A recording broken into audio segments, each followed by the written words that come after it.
There is a moment that happens very quietly in the body after the age of 60, and most people never notice it when it begins. Nothing dramatic happens on the surface. There is no loud warning, no sudden alarm, no clear sign that says something has changed. Life still looks normal. The daily routine continues. The same breakfast, the same walk, the same prescriptions in the same organizer, taken at the same time each morning or night. And yet, underneath that routine, the body is not the same body it was 10 or 15 years ago. That matters more than many people realize, because the same medication you have been taking for years, the same one that once felt normal, balanced, and safe, can begin to affect your body in a very different way after 60. Not because the medication changed, not because the label changed, not because the dose changed, but because you changed. And in some cases, that difference is not small.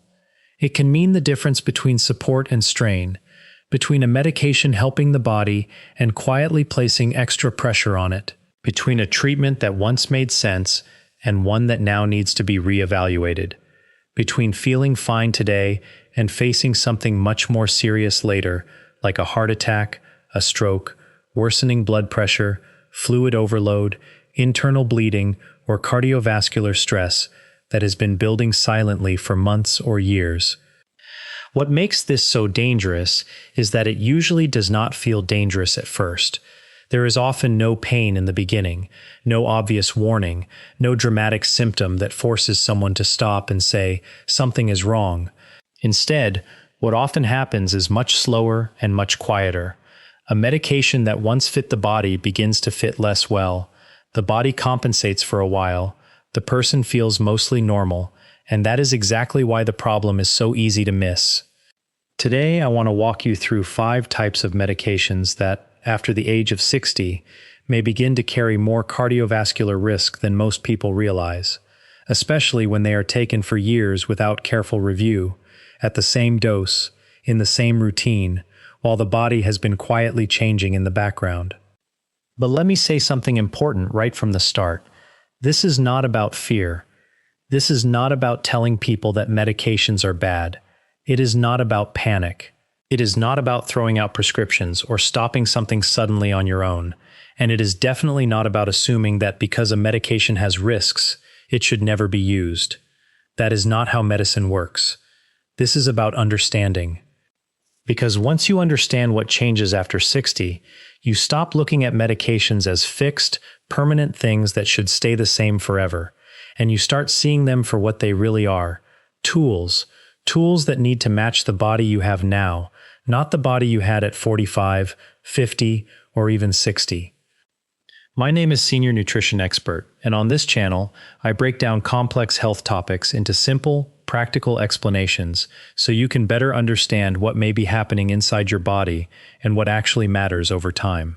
Stay with me through this carefully, because one of the medications we will talk about today is taken every single day by millions of adults over 60 and is still rarely questioned.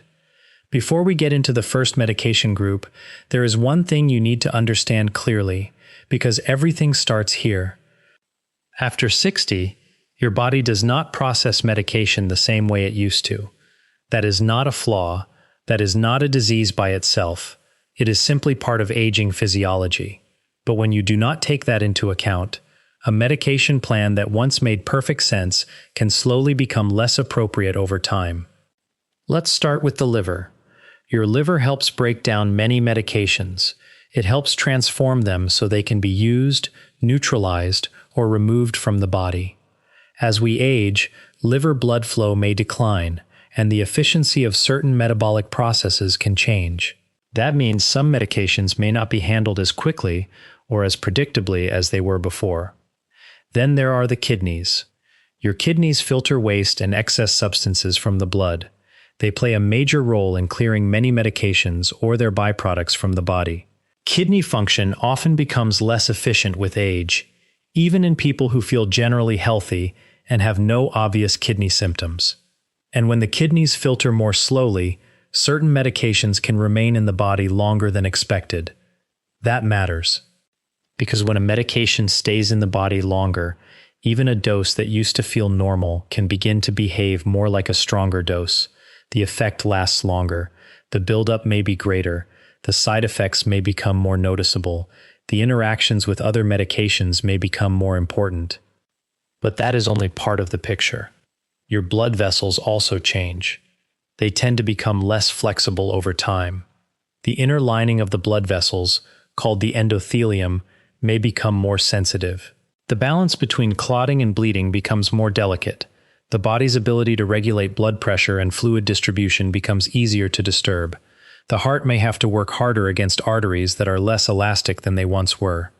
So now the same medication your body once tolerated without much trouble may begin to place more pressure on your circulation, your blood pressure, your vascular system, your kidneys, or your heart than it did years earlier. This is where people get misled. They assume that because a medication was appropriate once, it is automatically appropriate forever. But medicine is never only about the pill. It is about the context.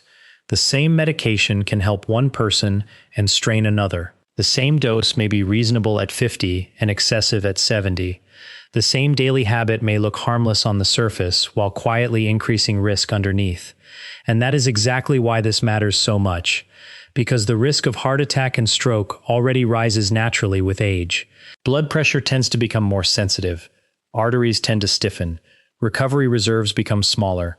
So when certain medications are layered on top of that, especially without regular review, they can push that risk higher, sometimes gradually, sometimes significantly, and often without obvious symptoms, until something serious finally happens.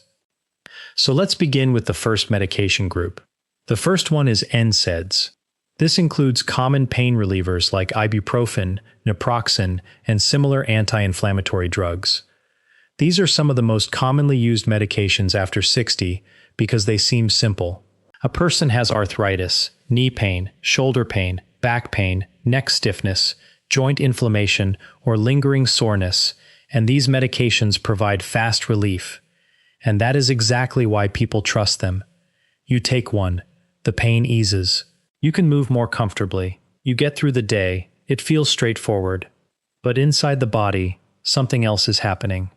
NSAIDs reduce pain and inflammation by blocking enzymes involved in inflammatory signaling. That is the part most people know. What fewer people realize is that these pathways also help protect kidney blood flow, support fluid balance, and play a role in maintaining healthy blood vessel function. After 60, that becomes a much bigger issue, because when NSAIDs interfere with those systems, the body may begin holding on to more sodium and water.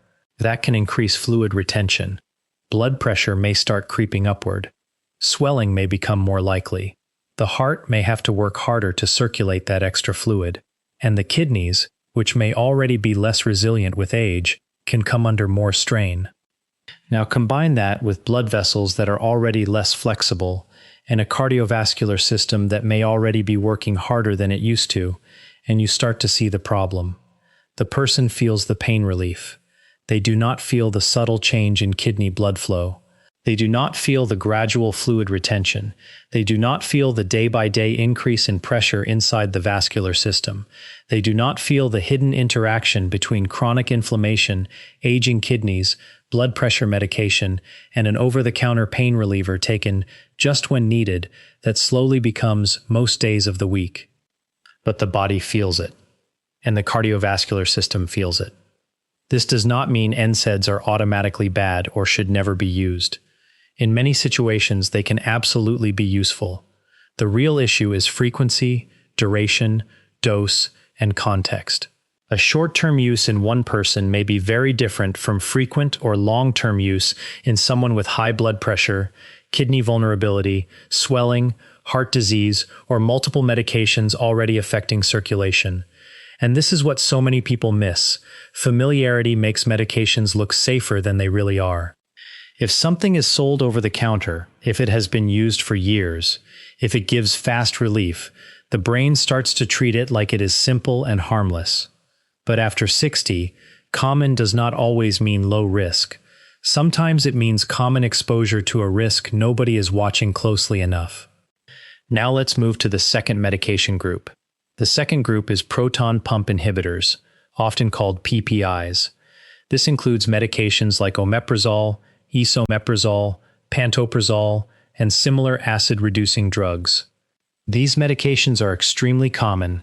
They are used for reflux, heartburn, indigestion, ulcers, and stomach protection.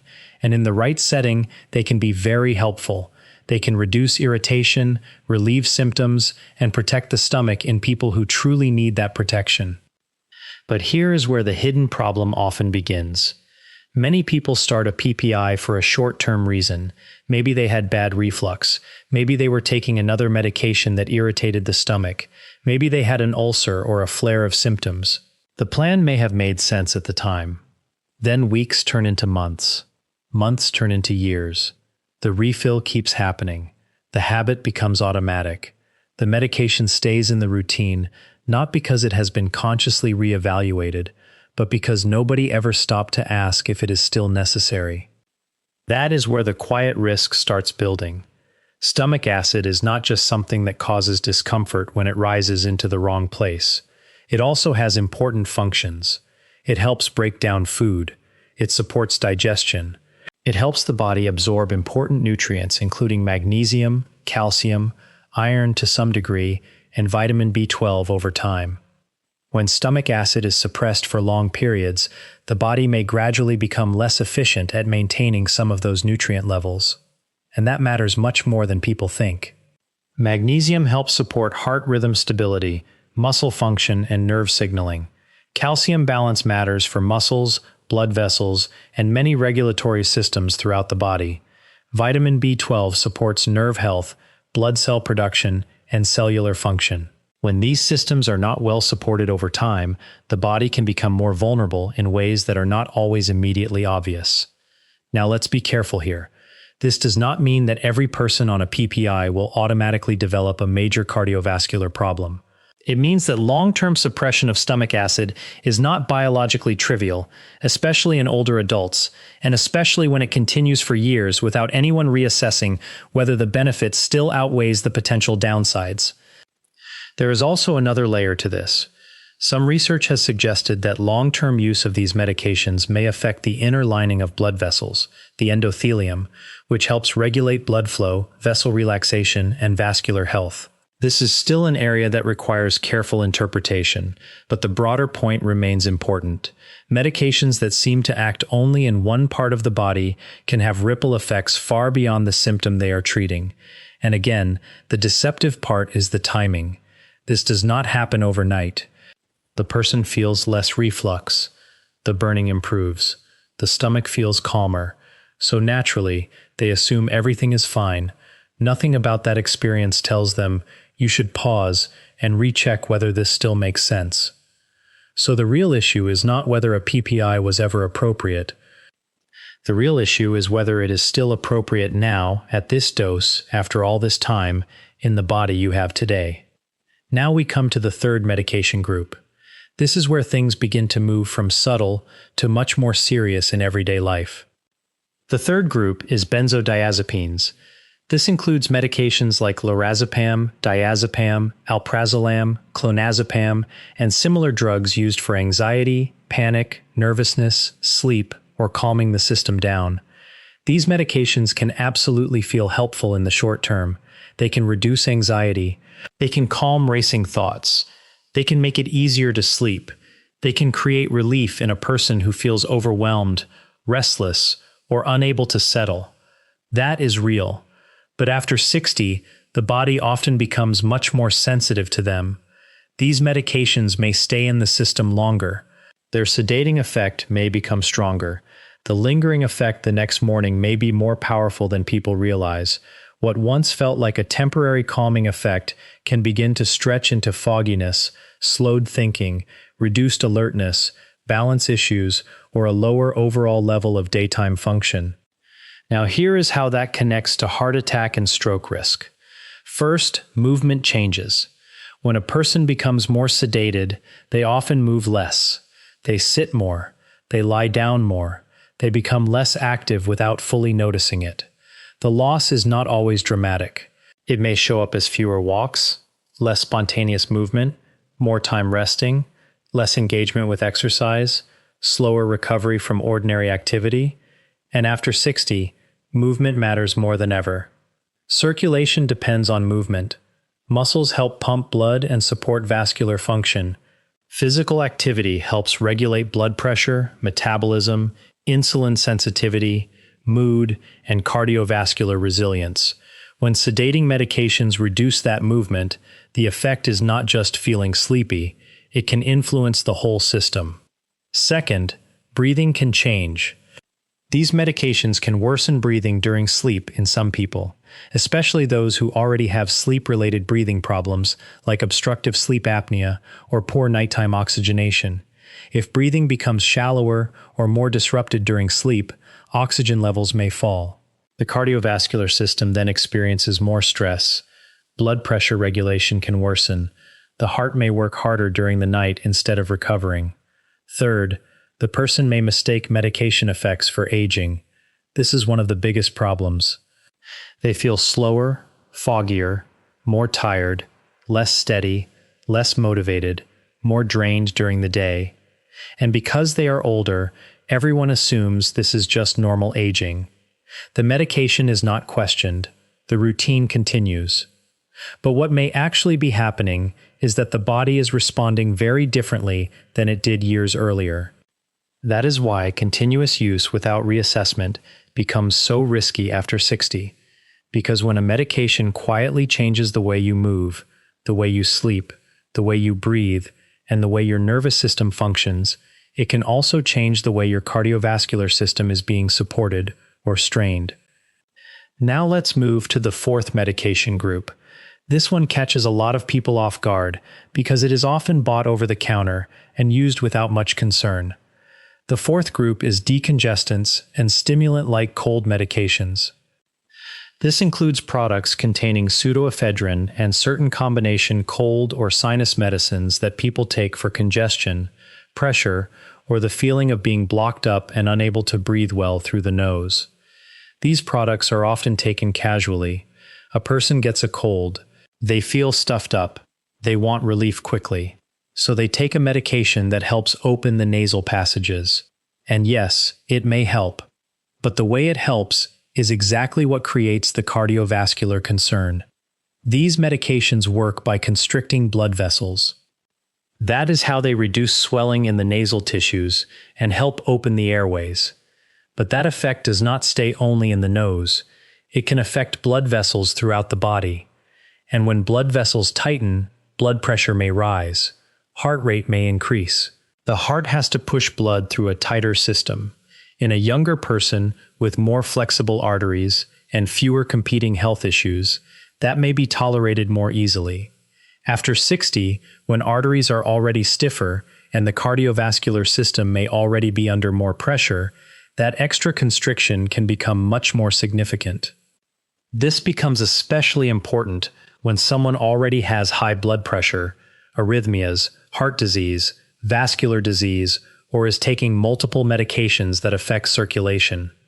Because this is how hidden medication stacking begins. A person is already taking something for pain, something for blood pressure, something to help sleep, maybe something for reflux. Then they add a decongestant for a cold. Individually, each medication may seem manageable, but together, they begin pulling the cardiovascular system in different directions. One may increase fluid retention, one may affect kidney blood flow, one may sedate the nervous system, another may raise heart rate or tighten blood vessels, and the body has to compensate for all of it. That compensation becomes harder after 60. This is why over-the-counter does not mean risk-free. It simply means the medication can be bought without a prescription. It does not mean it is automatically safe for every cardiovascular profile, every blood pressure pattern, every medication combination, or every older adult. Now we come to the fifth medication. This is the one that surprises many people the most, because it has been trusted for years, recommended for years, and taken daily by millions without much thought. The fifth one is low-dose aspirin. For a long time, aspirin was seen as a simple daily heart protection habit. A small dose each day was believed to help reduce the risk of heart attack and stroke by lowering clot formation. And in some people, that is still absolutely true.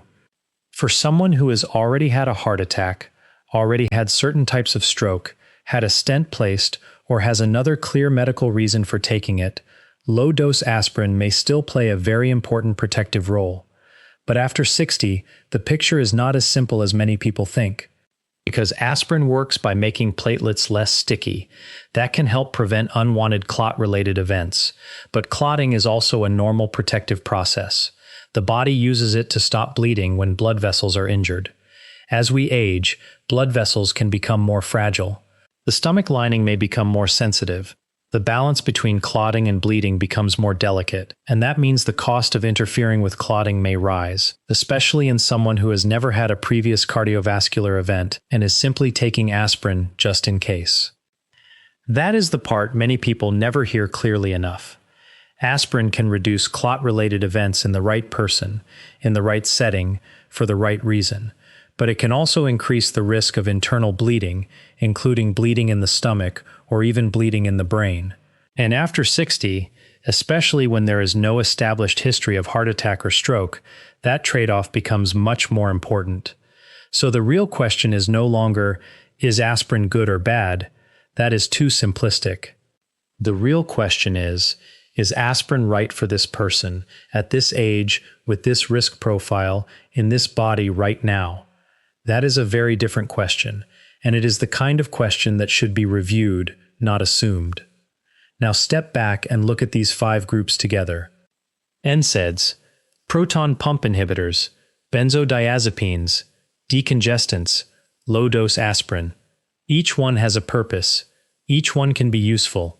Each one may be completely appropriate in the right situation. But each one also has a threshold, a point where the balance can shift. And that point is not fixed. It changes with age. It changes with kidney function. It changes with blood pressure. It changes with vascular health. It changes with stomach sensitivity. It changes with sleep quality. It changes with hydration. It changes with other medications. It changes with the body itself. That is the deeper lesson in all of this. The danger is not always the medication alone. The danger is continuing the same medication in the same way while the body is no longer the same. And this is where routine can become risky. People do not usually continue medications because they made a careful decision every month that this is still ideal. Most of the time they continue because nothing obviously went wrong. The refill kept coming. The habit stayed in place. The medication became part of life. But absence of drama is not the same as absence of risk. Many medication-related cardiovascular problems build quietly. A blood pressure pattern shifts upward little by little. Fluid retention slowly increases. Sleep quality quietly worsens. Daytime activity decreases. Nutrient balance changes. Bleeding risk rises. And because none of it is dramatic in the early phase, the whole process is easy to ignore. So what should you actually do with this information?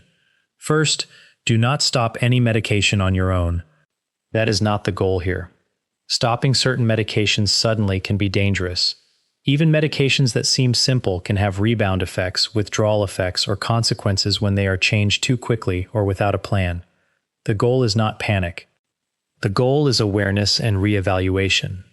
Second, review your medications regularly, not only when something goes wrong. Do not wait for an emergency to trigger the conversation. Ask your doctor, pharmacist, or qualified clinician, do I still need this? Do I still need this dose? Has my kidney function changed? Has my blood pressure changed? Has my risk profile changed? Is there a safer alternative for me at this stage of life? Is this medication still helping more than it may be harming? These are powerful questions. Third, bring up everything you take, not just prescriptions. Prescription medications matter, of course, but so do pain relievers, sleep aids, acid reducers, allergy pills, cold medicines, herbal products, and supplements. Over-the-counter medications often get left out of the conversation because people assume they do not count. They count. In fact, some of the most underestimated medication risks in older adults come from products people never think to mention because they were bought without a prescription. Fourth, pay attention to combinations. Many cardiovascular risks are not caused by one dramatic pill. They are created by several medications interacting quietly over time. One affects fluid balance. One affects blood vessel tone. One affects bleeding risk. One affects sleep and movement. One affects kidney function. Individually, each may seem manageable. Together, they may create a pattern of strain the body can no longer buffer as easily as it once did. Fifth, pay attention to subtle changes. Not just dramatic symptoms. Look for more fatigue than usual, higher blood pressure readings, increased swelling in the ankles or legs, more lightheadedness, more shortness of breath, more daytime fogginess, worse exercise tolerance, a growing sense that your body is handling ordinary life differently than it did before. These are often early clues that something in the system deserves a closer look. And finally, understand this. Your body is not static. What worked 10 years ago may not be the best match today. That does not mean something has gone terribly wrong. It simply means the body has changed, and your treatment plan should change with it. That is not failure. That is good medicine. If there is one thing to remember from this entire discussion, it is this. The real risk is not always the pill itself. The real risk is continuing on autopilot while your body has already changed. Because after 60, even small mismatches can matter more than they used to.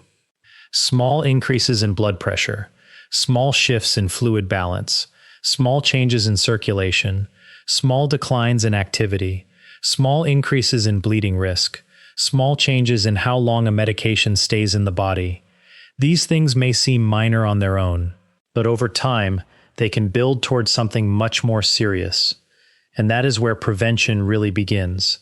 Not with fear, not with panic, not with throwing everything away or distrusting every treatment, but with awareness. With better questions, with regular review, with attention to the quiet details, with making sure the medications you take today still match the body you live in today. That is how real protection begins, not after the emergency, before it. Because in many cases, the most powerful health decision is not starting something new. It is pausing long enough to ask whether what has been in place for years still fits the reality of the present. If this helped you look at your routine a little differently, then stay connected, because this is exactly what we focus on here. Clear, practical explanations that help you understand what may be happening inside the body and what truly makes a difference over time.